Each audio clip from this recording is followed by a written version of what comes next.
देखो, बॉलीवुड एक ऐसी इंडस्ट्री है जहां पर हर साल सैकड़ों नए चेहरे आते हैं, जिसमें से ज्यादातर तो सिर्फ एक ही फ्लॉप में गायब हो जाते हैं। लेकिन कुछ ऐसे नाम भी हैं जिनकी ना तो एक्टिंग किसी अवार्ड के लायक है और ना ही उनका टैलेंट किसी को इम्प्रेस करता है, फिर भी वो सालों साल स्क्रीन पर टिके रहते हैं। जैसे कोई पुराना नल जिसको चाहे जितना भी टाइट क्यों ना बंद कर लो, वो टपकता ही रहता है। तो आज हम बात करेंगे उन एक्टर्स के बारे में जो क्रिटिक्स की और ऑडियंस की गालियां खाने के बावजूद भी वापस आ जाते हैं। और हमारा सवाल ये नहीं है कि इनमें टैलेंट है या नहीं, हमारा सवाल ये है कि इतने हेटेड और अनटैलेंटेड होने के बावजूद भी ये चल कैसे रहे हैं। तो आइए एक एक करके पता लगाते हैं। तो हमारी इस लिस्ट का पहला नाम है वो इंसान जिसकी स्माइल तो एवरेज है लेकिन बाकी सब फ्लॉप। जी हाँ, मैं बात कर रहा हूँ उदय चोपड़ा की। अब यहाँ एक बात मैं साफ कर दूं कि अगर उदय चोपड़ा का सरनेम चोपड़ा ना होकर शर्मा या वर्मा होता तो शायद वो आज किसी मॉल में सिक्योरिटी गार्ड की जॉब कर रहे होते। उदय का बाप यश चोपड़ा, भाई आदित्य चोपड़ा, मतलब घर में ही स्टूडियो, घर में ही डायरेक्टर, घर में ही प्रोड्यूसर। सोचो कितनी आसान लाइफ है जहां फिल्म चाहिए बोलने के लिए बस ब्रेकफास्ट के टेबल पर जाना पड़ता है। उदय चोपड़ा की बॉलीवुड में एंट्री हुई 20s की मोहब्बतें मूवी से, जिसमें इसका काम था सिर्फ मुस्कुराना, डांस करना और बाइसेप्स का फ्लेक्स करना। और उस जमाने में लोगों को चाहिए भी यही था, इसलिए फिल्म हिट हो गई और उदय चोपड़ा को लगा कि अब मैं स्टार बन चुका हूँ। लेकिन असलियत सामने आई अगली फिल्म्स में, जहां उसका हर एक्सप्रेशन वही एक डिफॉल्ट स्माइल थी। चाहे सीन खुशी का हो या रोने का, इसका एक्सप्रेशन सेम ही रहता था। एंड फिर आई धूम मूवी और यही इसकी लाइफ का सबसे बड़ा टर्निंग पॉइंट था, क्योंकि धूम फ्रेंचाइज बनी उदय चोपड़ा का ऑक्सीजन सिलेंडर। जब भी इसका करियर आखिरी सांसें ले रहा होता था तो एक नई धूम अनाउंस हो जाती थी और इसकी नौकरी बच जाती थी। उस मूवी में इसकी स्किल्स थी बाइक चलाना और टपोरी डायलॉग बोलना, और यही इसकी सर्वाइवल स्किल बन गई।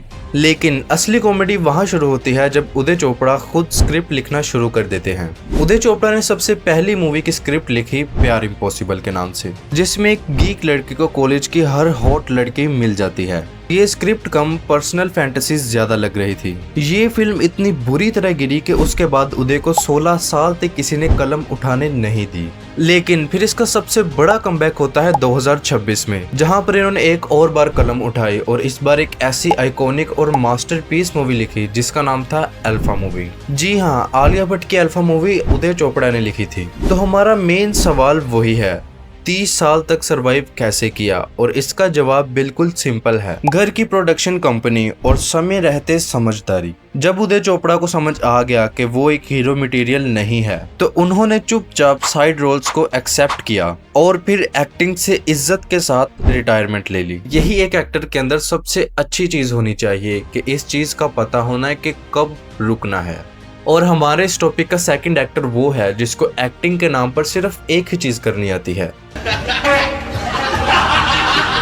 जी हाँ, मैं बात कर रहा हूँ टाइगर श्रॉफ की। अगर टाइगर श्रॉफ आज एक एक्टर ना होते तो शायद किसी जिम में पर्सनल ट्रेनर होते या फिर किसी स्कूल में मार्शल आर्ट सिखा रहे होते। टाइगर श्रॉफ की बॉडी परफेक्ट थी, उनकी फ्लिप्स परफेक्ट हैं, उनकी डांस मूव परफेक्ट हैं। बस एक ही चीज की कमी है और वो है एक्टिंग। टाइगर श्रॉफ ने 2014 में हीरोपंती मूवी से डेब्यू किया, पर मजे की बात तो ये है कि उनके डायलॉग्स आज भी किसी को याद नहीं हैं। अगर किसी को उस मूवी का कुछ याद है तो वो है उनकी बैक फ्लिप्स। उस मूवी में ऑडियंस का ध्यान एक्टिंग पर गया ही नहीं, क्योंकि जब तक कोई एक्टिंग को देखने लगता तब तक टाइगर श्रॉफ हवा में 3 गुलाटियां मार चुके होते थे। टाइगर श्रॉफ का सर्वाइवल फॉर्मूला क्या था? सिंपल, उस टाइम बॉलीवुड में प्योर एक्शन स्टार्स की बहुत कमी थी। किड्स और सिंगल स्क्रीन ऑडियंस को एक ऐसा हीरो चाहिए था जो बिना किसी वीएफएक्स के उड़ता रहे। इन सब कैटेगरीज में टाइगर श्रॉफ बिल्कुल फिट बैठ रहे थे, तो इसलिए प्रोड्यूसर्स ने उनको समझदारी दिखाते हुए कास्ट कर लिया, क्योंकि सब लोग जानते थे कि उस जमाने में बस शर्ट उतार कर कलाबाजियां लगाएं तो स्क्रिप्ट की जरूरत ही नहीं पड़ेगी।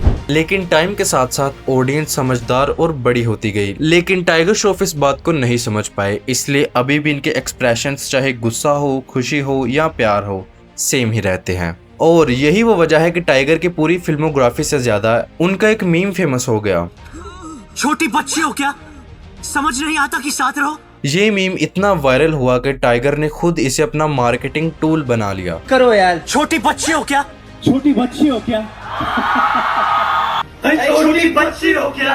टाइगर श्रॉफ की कुछ पिछली फिल्म्स जैसे गणपत और बड़े मियाँ छोटे मियाँ, इनमें एक्टिंग का लेवल इतना नीचे गिरा दिया कि खुद वीएफएक्स टीम को शर्म आ गई। गणपत मूवी में इमोशंस दिखाने के नाम पर बस नए डांस स्टेप्स दिखाए गए, और अगर ये इतना सा काम नहीं कर पाया तो अक्षय कुमार के सामने स्क्रीन प्रेजेंस होल्ड करना तो दूर की बात थी। फिर भी बागी और वॉर जैसी फ्रेंचाइजीज ने, जहां असल में ऋतिक रोशन जैसे को स्टार्स ने फिल्म को कैरी किया था, फिर भी टाइगर श्रॉफ को एक बैंकेबल स्टार का टैग दे दिया। और स्टिल प्रोड्यूसर्स को यही लगता है कि एक्शन तो चलेगा ही, बाकी डायरेक्टर संभाल लेंगे। लेकिन अब इनका वो भरम भी टूट रहा है। एक बात के लिए मैं इनको जरूर क्रेडिट देना चाहूंगा, और वो ये कि टाइगर अपनी पर्सनल लाइफ में बहुत ही डिसिप्लिन्ड और एक कम बोलने वाला बंदा माना जाता है, जो कि अपने ऊपर होने वाले नेगेटिव कमेंट्स को भी बहुत शांति से हैंडल करता है। अलीशा बोली श्रद्धा के सामने तो पाद दिया, अरे नहीं पादा यार, बस इसमें एक ही मेन चीज की कमी है, और वो है एक्टिंग और इमोशंस की।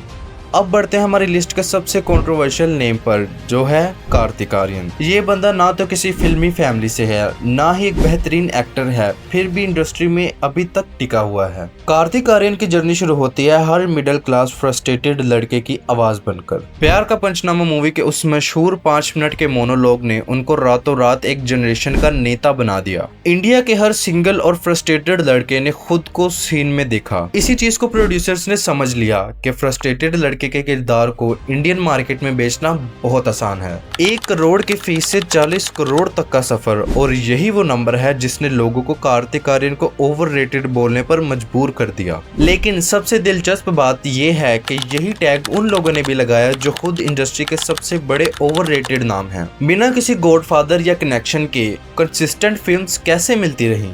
यही आता है कार्तिक आर्यन का सबसे बड़ा हथियार, जिसका नाम है विक्टिम कार्ड। जब करण जौहर जैसे डायरेक्टर ने उनको दोस्ताना 2 से हटाया तो कोई और आउटसाइडर होता तो करियर वहीं दफन हो जाता। लेकिन कार्तिक आर्यन का पीआर नेटवर्क किसी टेक कंपनी की मार्केटिंग टीम से कम नहीं था। रातों रात उनका नैरेटिव बदल गया और वो बन गए सदी के सबसे बड़े आउटसाइडर स्ट्रगल। और इसी सिंपैथी वेव ने भूल भुलैया 2 की सक्सेस को उनका सोलो हिस्टोरिकल विक्ट्री बना दिया, जबकि असलियत में वो सक्सेस एक बड़ी टीम एफर्ट थी। फिर आई शहजादा मूवी, जहां साउथ की ओरिजिनल फिल्म आला वैकुंठा परामलू का स्वैग कॉपी करने की कोशिश में इतनी वाहियात एक्टिंग की कि ऑडियंस को सेकंड हैंड एम्बैरेसमेंट होने लग गई। ये फिल्म बुरी तरह फ्लॉप हुई और उस मूवी में कार्तिक आर्यन ने प्रोड्यूसर के तौर पर पैसे भी लगाए थे। फिर लव आजकल 2 में भी वही कहानी, हर इमोशन के लिए एक ही चिपका हुआ एक्सप्रेशन और ओवर एक्टिंग इतनी एक्सट्रीम कि स्क्रीन फाड़ने का दिल करता था। लेकिन कार्तिक आर्यन की असली सुपर पावर एक्टिंग नहीं बल्कि सोशल मीडिया है, जैसे रिलेटेबल कैप्शंस, ईएमआई पर ली गई लग्जरी कार्स के साथ फोटोज और हर वक्त न्यूज में बने रहना। कार्तिक आर्यन ये पूरी गेम एक एक्टर की तरह नहीं बल्कि इन्फ्लुएंसर्स की तरह खेलते हैं, आउट ऑफ साइट और आउट ऑफ माइंड। इस रोल को कार्तिक आर्यन की पीआर टीम ने बहुत अच्छे से रट लिया है, और यही वो वजह है कि उनकी सारी रिसेंट फिल्म चाहे फ्लॉप ही क्यों ना होती हों, लेकिन उन फिल्म्स के कुछ सीन्स हमें अक्सर सोशल मीडिया पर ट्रेंड करते नजर आते हैं। इस लिस्ट में एक नाम ऐसा भी है जिसने बॉलीवुड के सबसे इम्पोर्टेंट और सबसे बेसिक रूल को ही तोड़ दिया। जो रूल था एक्टर या एक्ट्रेस को हिंदी आनी चाहिए। लेकिन कैटरीना कैफ ने ये रूल सुना, एक प्यारी सी स्माइल दी और 20 साल से ज्यादा तक बिना हिंदी बोले इंडस्ट्री में टिकी रही। कैसे, ये कहानी हम अगले एपिसोड में देखेंगे, क्योंकि ये अकेली कहानी ही इतनी दिलचस्प है कि इसे जस्टिस देने के लिए हमें एक पूरा अलग सेगमेंट चाहिए। तो ये थी 3 ऐसी कहानियां जहां टैलेंट नहीं, टाइमिंग और स्ट्रेटजी जीती। एंड ये तीनों ही मेन ऐसी चीजें हैं जिनके दम पर आम से आम एक्टर या फिर 0 टैलेंट वाला एक्टर भी बॉलीवुड में सरवाइव कर रहा है। तो अगर आपको ये वीडियो पसंद आई है तो इस वीडियो को लाइक और चैनल को सब्सक्राइब जरूर कर देना, और कमेंट में ये जरूर बताते जाना है कि आप इस टॉपिक में अगला नाम किस किस एक्टर या एक्ट्रेस का सुनना चाहते हो। तो मिलते हैं जल्दी नेक्स्ट वीडियो में, तब तक के लिए बाय बाय।